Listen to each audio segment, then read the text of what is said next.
whole country is exploding because of you. My son was not a loser, was not a sucker. You're the sucker. You're the loser. Excuse me, with dealing with everything we have to do with, look, if we finally beat Medicare. Thank you, President Biden. President Trump?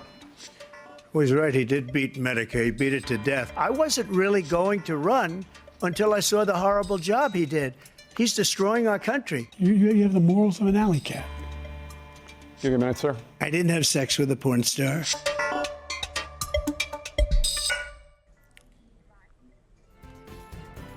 Hello, welcome to Global Eye. I'm Parikshit Luthra. The big global story: U.S. President Joe Biden and his Republican challenger Donald Trump squared off in the first presidential debate moderated by CNN. Both leaders sparred on several issues, including immigration and abortion. Leaders in the Democratic Party and fundraisers have sounded the alarm after President Biden struggled to land his lines. The CNN moderators also faced a backlash for failing to fact-check Donald Trump. In the lead-up to the debate, polls showed Trump and Biden in a tight race, though the Republican appeared to be edging ahead. We're now joined by Ambassador Navteej Sarna, former Indian envoy to the United States, and Sean Trent, senior elections analyst for Real Clear Politics. Thank you very much, gentlemen, for joining us right now. Ambassador Sarna, if I were to ask you, clearly President Biden was struggling there. Many have described his performance as disastrous. Do you think there will be some sort of hard thinking within the Democrat camp now with regard to their prospects in the election? Well, thank you, Parikshit. I think you're definitely right. It was a very tough night out for President Biden, and he has come out second best, honestly speaking. I think if some hard thinking may take time to evolve, but certainly there is increased anxiety, almost panic in the Democratic ranks, that can he really be the president for another 4 years? Is he the right candidate? I mean, this debate was President Biden's idea, frankly, and he wanted it to be, and his campaign wanted it to be, a critical moment in which they could take up President Trump on substantive issues and make very clear to their audience that here is a clear choice of who you want. And their target was really the undecided voter or the Democrat who is still struggling to make up his mind about President Biden, or to simply get people off the couch, as they say. Now, I doubt that this debate has done anything to do that. So there is going to be some amount of soul searching, some amount of thinking amongst the top ranks of the Dems, and as well as past presidents, I would say people like President Obama and President Clinton, to see, is this the right man? It may be too late to change, but certainly this is going to be a thought. Right. Sean, if we look at all the polls from yesterday, the latest polls after the presidential debate, they all show almost a 4 to 7 to 10 point lead for Donald Trump. How much of an impact does the first presidential debate have on a candidate's campaign? Well, I think you have to look at it two ways. The first is, what kind of an impact does it have in terms of what President Biden needed? President Biden needed a reset in this debate. He, as you say, he's trailing in most of the polls. He's trailing in the polls in the Electoral College. And so what he needed was to kind of hit the reset button, say, okay, the campaign starts today. Everything you've heard about me is wrong. I'm tanned, rested, and ready, as the saying in the States goes, and I can be your president for the next 4 years. And that just didn't happen last night. And I feel comfortable saying that because Republicans and Democrats agree, which almost never happens these days in America, that didn't happen. The big question now is, do things go in reverse? Do things actually get worse for the president, which is not something he can afford right now? Time, we'll have to see over time, but this was not a reassuring performance for swing state voters. Now, I will say, and this is something you heard come out of Democrats' mouths yesterday, and I think it's valuable, is that in a Senate campaign in America last cycle, John Fetterman, who had suffered a stroke, had a similarly disastrous debate performance in the swing state of Pennsylvania and ended up winning by 5 points. There was some sympathy for him among voters for how he performed. It's possible that President Biden will gain some of that sympathy, or people won't like the way that President Trump came off. But that is not what the thinking is among professionals today. I think it's a bit of wishful thinking, but it's a possibility we have to keep in mind over the next few days. Right. That indeed is an important point. You have to see the sympathy vote as well. Ambassador Sarna, if I were to come to you, now, when it comes to Democrats changing heart, it's very difficult, we believe, and it can only take place if President Biden decides to step aside himself and say that somebody else should be the Democrat nominee. Is that correct? And what could possibly lead to that? Do you think senior Democrats would have to nudge President Biden? Well, you're right that it is difficult to go into reverse gear at this moment in terms of choice of candidate. And essentially, it can only happen if Joe Biden himself decides that, no, it's wrong to carry on as the presidential candidate and withdraws. And then, of course, there will be a lot of chaos, the Democratic convention.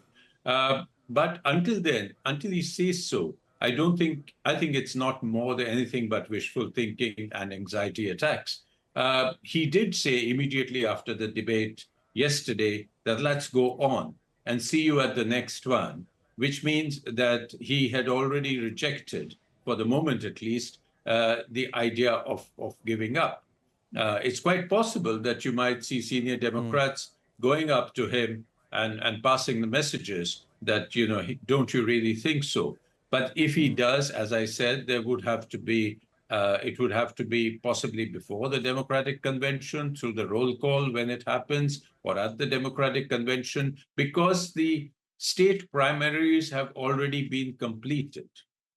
And the candidates who are committed to Mr. Biden are committed to support him at the Democratic convention in Chicago. So it is going to be difficult. And it won't even get off the ground unless he decides that he doesn't want to go ahead. Right. Sean, when we speak about Trump's performance, President Biden said that if Trump gets elected, this would be the first time when a convicted felon would be taking office. How do you think Donald Trump performed as a presidential candidate during the debate? There were a lot of falsehoods. Where all did you think he scored? And does he have a strong chance to continue being the Republican nominee right up till November? Well, I'll take your second question first, which is that Donald Trump is going to be the Republican nominee. He has an overwhelmingly high approval rating within the Republican Party. The Republican Party is convinced that the convictions against him are politically motivated. And so there's just no taste in the Republican Party for abandoning him as a candidate. Now, as to his performance last night, I thought on the substance he wasn't particularly good, particularly as the night wore on. He had some good answers at the beginning of the debate, but you could see him get tired. Donald Trump is not the candidate he was 4 or 8 years ago. He has, again, in American parlance, lost a few steps as well. The issue is, though, that he just exudes energy. And for most casual voters, it's not so much about the substance. Most voters were watching that debate maybe in the background. They were talking to friends. They were cleaning up dinner. If you just watch that debate with the sound off, which is the equivalent of how a lot of voters interpret these debates, Biden was standing there at times with his mouth open. He just looked old and tired, and Trump looked full of energy. He's not. He's 78 years old, and he has missteps and everything else. But he just looked fully in control of himself, and that is the main thing he had going for him. Yes, Donald Trump lied a lot, but Donald Trump has been lying a lot in presidential runs for almost a decade now. That's built into voters' perceptions of him. It's not something that I particularly understand or approve of, but for whatever reason, you have to be honest with yourself.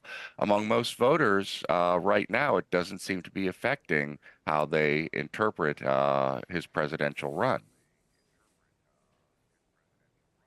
Right.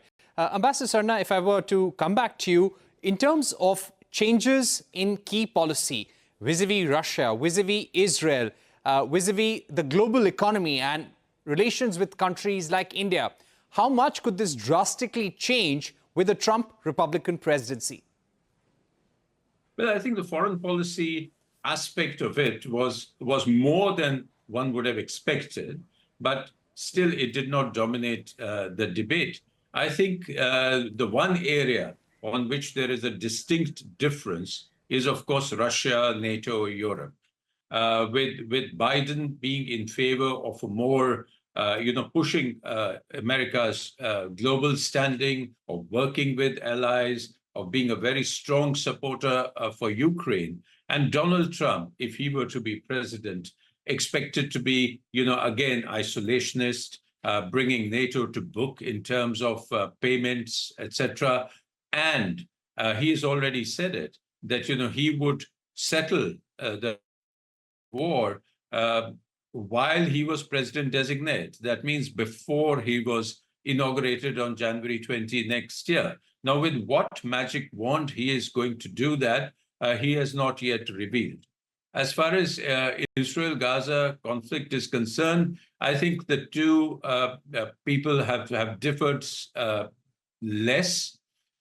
He, in fact, was critical of Biden being a bit soft, in terms of, support to Israel and sort of stopping some of the ammunitions. And he at one stage, he called him a Palestinian and a bad Palestinian at that.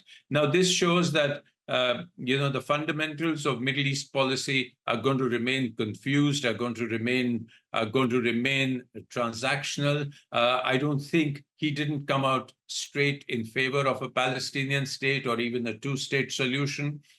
So I wouldn't hold out much hope for a sudden, very bright, visionary policy on the Middle East. And surprisingly, China did not come out much in the debate, except almost in passing. Again, perhaps because on China, there is very little daylight between Biden and Donald Trump. In fact, Biden has carried on what Trump started on China and ratcheted it up in some aspects, particularly in high-tech trade and so on. So let's see. I think foreign policy will evolve as the campaigns go on, as the debate goes on, as the situations on the ground go on. But I think one thing that will suffer if Trump would come would be the transatlantic relationships, with the support to Ukraine, and he will certainly have a more a friendly attitude towards President Putin, with all the implications that carries. Right. Important points there, Ambassador Sarna. Now, coming to you, Sean, as someone who has been looking and analyzing election surveys, polls over many years now, what are the issues which are critical to voters in this run-up to the election in November? In the last 3 to 4 months, which are the issues which really matter? Is it the personality of the candidate? Is it inflation? Is it jobs, the state of the economy, immigration? It's interesting, and I'm going to sound like I'm giving all kinds of bad news for Joe Biden here, and I kind of am, because the situation was not good to start with. But if you ask Democrats what the most important issues are to them, they will list off abortion rights. Our Supreme Court made it possible for states to make abortion illegal. last 2 years ago, and that's been a big campaign issue. But they also will list democracy, and those are the themes that President Biden has been pounding. If you ask Republicans what's important to them, they will list immigration, inflation. Our inflation rate has come down, and in an international context is quite good, but prices are still quite a bit higher here than they were at the beginning of President Biden's terms. And they will list the economy. The big thing, the problem Joe Biden has at an issue level is that independents as well list immigration, inflation, and the economy. So you have a situation where the voters who decide this election going into this debate were already open to Republican messaging on what the issues of the day were. And that's why it was so important for Joe Biden to hit the reset button.